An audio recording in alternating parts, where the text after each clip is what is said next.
PLN masuk ke saklar, dari saklar masuk ke termostat, dari termostat ke bagian lampu. Udah itu aja. Sebenarnya kalau nggak pakai tambah-tambahan, cuman itu saja. Tapi semisal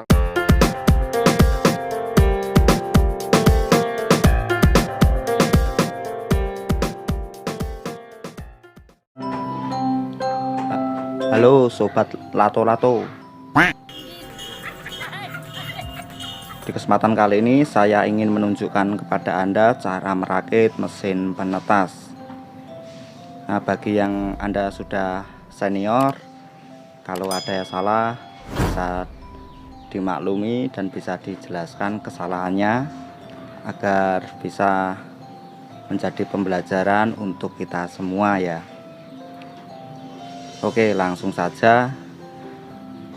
Di sini kita memakai steker atau colokan ini untuk menghubungkan arus listrik PLN ke mesin penetas kita. Nah, dari steker kabelnya kita sambung ke bagian ini. Ini namanya saklar. Saklar ini berfungsi untuk memutus dan menghubungkan arus listrik. Dari saklar kita hubungkan ke bagian termostat dan juga ke bagian modul. Ini untuk dinamo rak geser ya, karena mesin penetas saya menggunakan sistem rak geser. Sebenarnya di termostat ini sudah ada petunjuk untuk menghubungkan atau merakit bagian belakang ini, tapi kita nggak usah membahas detail tentang cara merakitnya gimana untuk termostat, karena di video ini kita hanya mengambil intinya saja ya. Dari steker kita hubungkan ke bagian saklar, dari saklar lari ke termostat dan ke modul untuk dinamo gesernya nanti. Nah, dari termostat ini untuk nomor 2, dari di sini nomor 2 dan nomor berapa ini, 6 ya, 6 dong ya, ini 6 kita hubungkan ke fitting. Nah, fitting ini untuk dudukan rumah lampu. Piye dudukan rumah lampu? Ini fitting ini untuk dudukan lampu ya. Nah, untuk fitting satu dan fitting yang satunya kita bikin paralel, model seperti ini. Jadi dari fitting pertama kita paralel ke fitting yang kedua, dan kita paralel lagi ke fitting ketiga, kita paralel lagi ke fitting keempat. Tapi untuk fitting yang kelima ini nanti beda, karena tujuannya juga beda.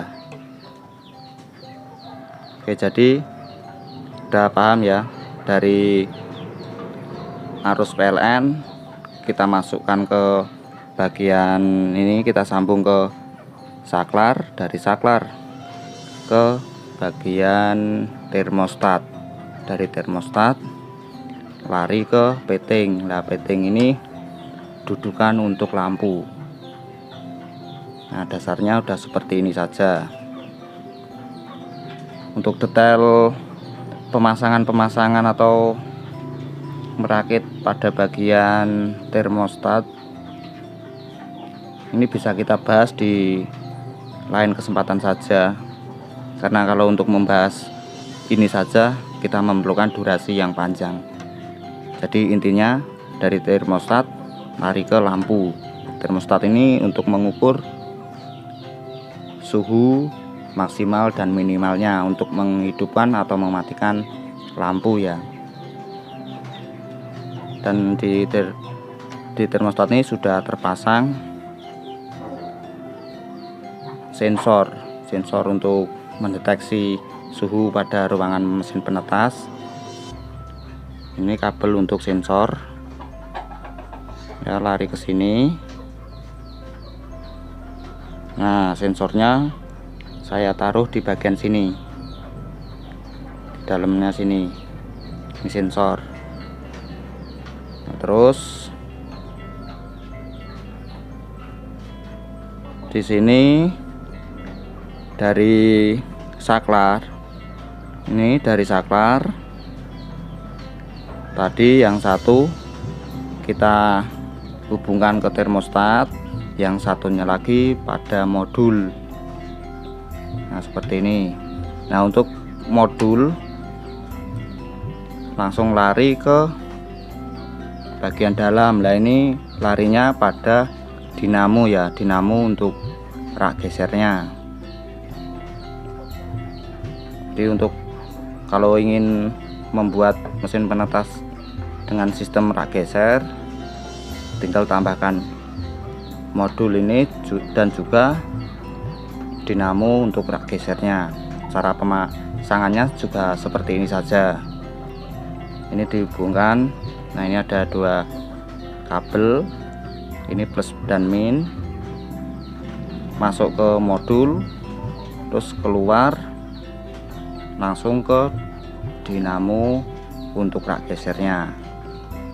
Jadi cara gampangnya seperti ini. Dari listrik PLN, nah lewat sini dihubungkan ke bagian saklar, dari saklar lari ke termostat dan juga lari ke modul ya. Terus dari termostat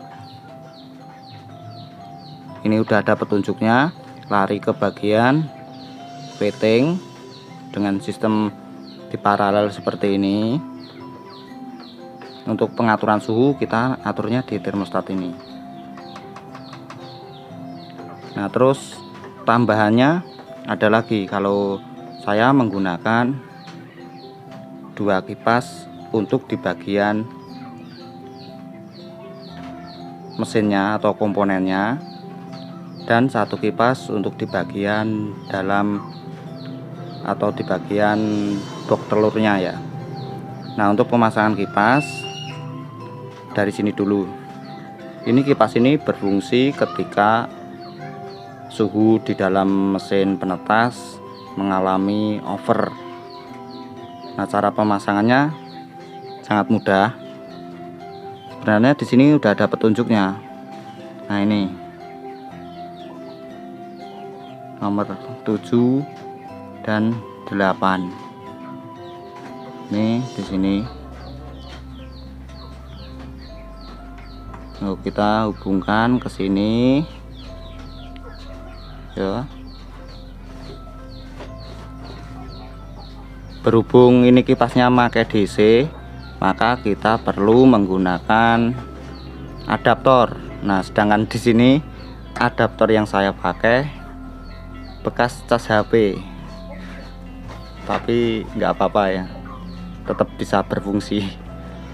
Ini saya menggunakan cas HP, hubungkan ke sini, ke kipasnya atau fan. Jadi dari termostat ada yang dihubungkan ke fitting atau lampu, ada yang dihubungkan ke kipas dengan bantuan tambahan adaptor.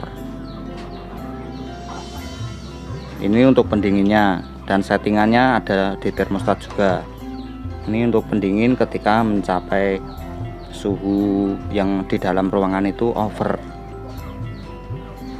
Terus, nah di sini ada kipas lagi. Ini fungsinya apa? Yang jelas ini untuk mendinginkan komponen yang ada di dalam sini. Karena yang di bawah suhunya panas, maka yang di atas ini juga ikut panas. Makanya kita dinginkan dengan kipas yang ada di samping ini. Ini ngambil udara dingin dari luar ya, luar disedot dan masuk ke dalam sini. Nih, untuk pemasangannya di sini saya menggunakan adaptor, dan ini adaptornya berbentuk kotak. Ini bawaan ketika saya membeli komponen mesin penetas. Dan cara pemasangannya saya ambilkan dari sini, dari fitting ini. Nah, dari fitting ini masuk ke sini, terus nah masuk ke adaptor ini. Dari adaptor keluar sampai ke kipas yang di samping ini, dan juga kita bagi untuk kipas yang di bagian dalam. Kan untuk di bagian dalam mesin penetas saya menggunakan kipas juga untuk meratakan suhu, jadi ngambilnya dari sini. Nah, kenapa untuk kipas yang di samping dan kipas yang di bagian dalam saya ambilkan listrik dari lampu sini? Kenapa tidak memakai listrik sendiri, ngambil sendiri dari sini? Nah, ini tujuannya ketika suhu mencapai suhu maksimal, lampu ini mati, maka kipas yang di sini, yang di dalam juga akan mati. Seperti itu saja sih tujuannya. Nah, untuk yang di tengah ini ada fitting atau lampu, tapi tidak paralel dengan yang empatnya. Nah, ini tujuan saya karena kalau di malam hari suhu ruangan mesin penetas ini tidak bisa mencapai suhu maksimal alias kurang panas. Makanya saya tambahkan satu lagi di tengah, dan kita menghidupkannya itu ketika malam hari saja. Jadi kita di sini menggunakan 2 saklar seperti ini. Nah, kalau yang sebelah sini untuk menghidupkan semua komponen mesin penetas. Kalau yang satunya ini untuk menghidupkan lampu yang posisi di tengah itu tadi. Nah, untuk yang di sini ya. Untuk listriknya saya tidak ambil listrik utama tadi dari sini. Saya ambilnya dari lampu yang terhubung dengan termostat. Kenapa saya ambil dari sini? Nah, ini tujuannya ketika 4 lampu ini mati, dan lampu yang di tengah ini juga otomatis ikut mati karena saya ngambilnya dari listrik yang ada di lampu 4 ini.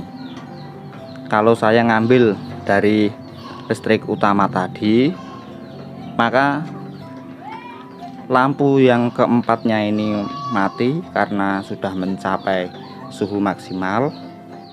Nah, lampu yang di tengah ini tetap nyala karena nggak ada hubungannya dengan termostat. Kalau ngambilnya dari sini, maka juga akan ikut mati ketika suhu pada mesin penetas mencapai suhu maksimal. Sebenarnya caranya itu sangat mudah. Jadi intinya kita ambil dari listrik PLN, terus kita sambung dengan saklar lari ke termostat dan lari ke modul. Dari termostat ini sudah ada petunjuknya untuk pemasangan lampu, sensor, dan juga pendingin. Jadi dari termostat yang bagian lampu ini kita hubungkan ke fitting. Untuk sensor ya udah tadi masuk ke bagian sini. Terus untuk pendingin kita hubungkan ke bagian sebelah sini. Nah, kita beri kipas. Kalau tidak memakai pendingin juga nggak apa-apa. Terus kalau untuk modul kita ambil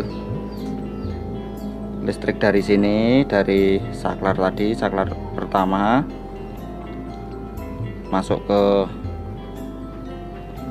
modul, dari modul nah langsung ke